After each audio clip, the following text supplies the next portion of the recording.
G'day legends! Something massive happened recently during the last 2 or 3 pay-per-views, and we really have not talked about it in the world of MMA. With everything going on, there has been so much distracting us, but there has been this gradual change, pay-per-view by pay-per-view, that nobody has really noticed. But the main guard of the UFC lightweight division that has held the gates for the last 5 years has finally fallen. The top 5 repetitive factory that we have watched over and over again at the UFC lightweight division has died. In this video, we are going to be laying to rest the greatest era of the UFC lightweight division that we have ever seen, the lightweight division of the UFC 2019 to 2024. In 2019, while the lightweight division was still being held up by Conor McGregor, Khabib, Tony Ferguson, these three were all trying to sort out their nonsense at the same time. It was very, very clear there was a brand new range of contenders emerging. And those contenders were Dustin Poirier, Justin Gaethje, Beneil Dariush, and waiting in the wings, Charles Olivera and Islam Makhachev. Back then, it felt like Conor versus Khabib was taking ages to put back together. The fight was getting promoted and put together and all that nonsense was going on with Conor and the bus. But really, the whole MMA world was wondering, would Conor McGregor actually have the skill to come back and reclaim the crown at the top of the lightweight division? Back then, Tony Ferguson was still El Kukui. There would be these memes made up of the victims of Tony Ferguson. He would come out smiling, but they looked like they had just been put through a meat grinder or one of those machines that just destroys trees and spits them out the other side. The thought of Tony Ferguson getting hurt in a fight, let alone losing, was truly unthinkable. I cannot stress to you the level of hype that Tony Ferguson had around him. People believed that he was going to be the one to eventually end Khabib.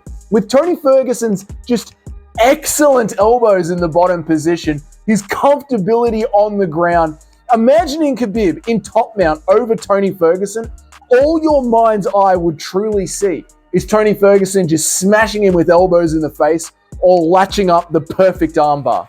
I'm going to annoy you guys at this point in the video just to ask, if you haven't subscribed to the channel but you do watch a couple of the videos and enjoy them, please go ahead and hit that subscribe button. I am trying to get to 1,000 subscribers by July 15th. If you could help me out with that, that would be awesome. Plus, going to be live streaming the entire main event of the UFC this weekend. So if you want to pop in and say hi, as well as going and visiting some of your other favorite MMA streamers, come in and say hi. All right, let's press on with the video. While this was going on, Dan Hooker was being choked out by Islam Makhachev, but Islam was still just this surging contender force, waiting in the wings for Khabib to finally leave the sport. And then Conor and Khabib, it finally happens, right? They face each other and Conor falls. And then Justin Gaethje and Tony Ferguson face each other, and Tony Ferguson falls.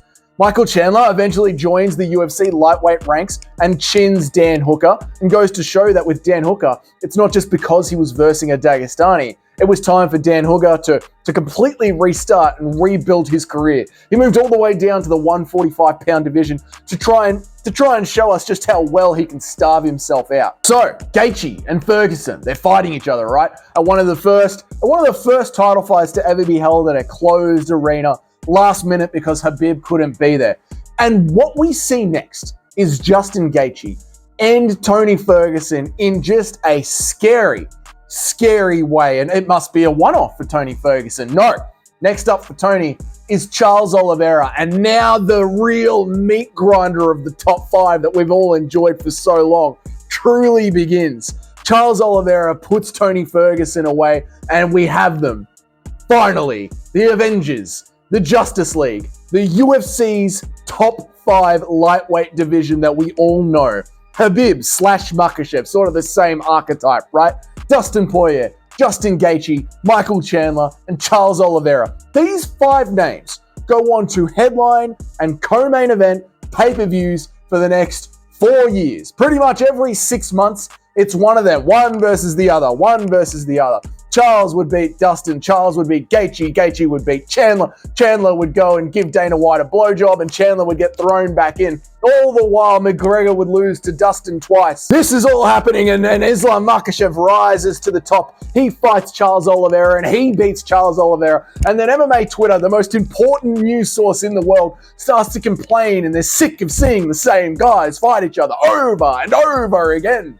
So the Chads of the lightweight division, unlike other fighters like Israel Adesanya, they reach down. Right? They reach down in the rankings, and Justin Gaethje pushes back Rafael Fiziev, and Olivera pushes back Beneil Dariush, and Dustin Poirier pushes back BSD. All the while this is happening, Michael Chandler is just sitting out. We're not hearing from him. The division's moving on. He's waiting for Conor McGregor. Conor McGregor's had a broken leg. The division's moving on. Very slowly, these two aren't even in the rankings anymore. Sometimes, during the weeks when you'd go back and look at it, Michael Chandler and Conor McGregor weren't even in the rankings during this period.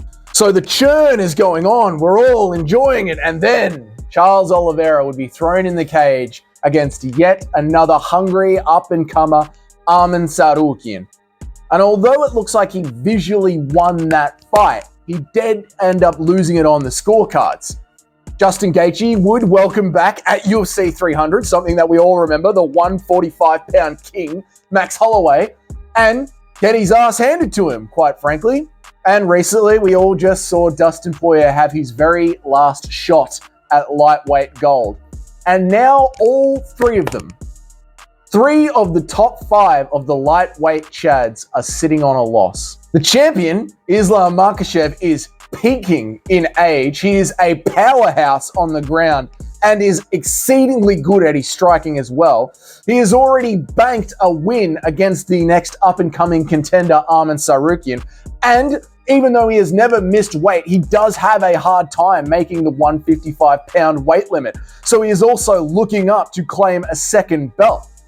With Charles Oliveira already having lost a fight to Islam Makhachev and is now setting his sights at 170 against Colby Covington, and Dustin Poirier openly talking about how he will never get a title shot again, the last hope of the old guard is Justin Gaethje. But Justin Gaethje would have to break the over 35-year-old curse. He's already talking about taking an entire year off to properly heal up from the Max Holloway beating. What chance does an aged out Justin Gaethje coming off ring rust have against a peaking, active Islam Makhachev? And if Conor McGregor does somehow beat Michael Chandler, would Team Khabib and the Dagestanis fight somebody that they hate so much and give him more focus and popularity and another payday? Something really, really big changed in the last 3 months of the UFC's most competitive division. The old guard seems to have finally hit their wall. It's over at lightweight for our top 5 favorite fighters, and it almost went completely unnoticed with all the drama that constantly happens in this sport. At UFC 300, the top 5, the greatest dynasty of the UFC that we've ever seen, the top 5 of the lightweight division, at UFC 300 and at UFC 302, the class of 2019 to 2024 was officially pronounced dead. Charles Oliveira, Dustin Poirier, Justin Gaethje, and Michael Chandler, thank you so much for the most exciting and entertaining period of UFC history. There's still fun fights ahead for those guys. There's still fun fights ahead. But the massive title implication moments that we had together as fans over the last 5 years is finally over. If you enjoyed this video, go ahead, leave a like. Let me know, do you think any of those old guards still have a chance at winning a title at lightweight? Put that down there in the comments. Please subscribe to the channel so we can hit that 1,000 and I can stop pestering the people that are here every day for the videos. They're sick of hearing me talk about it. Until then, you all have a great day and I'll see you all in the next video.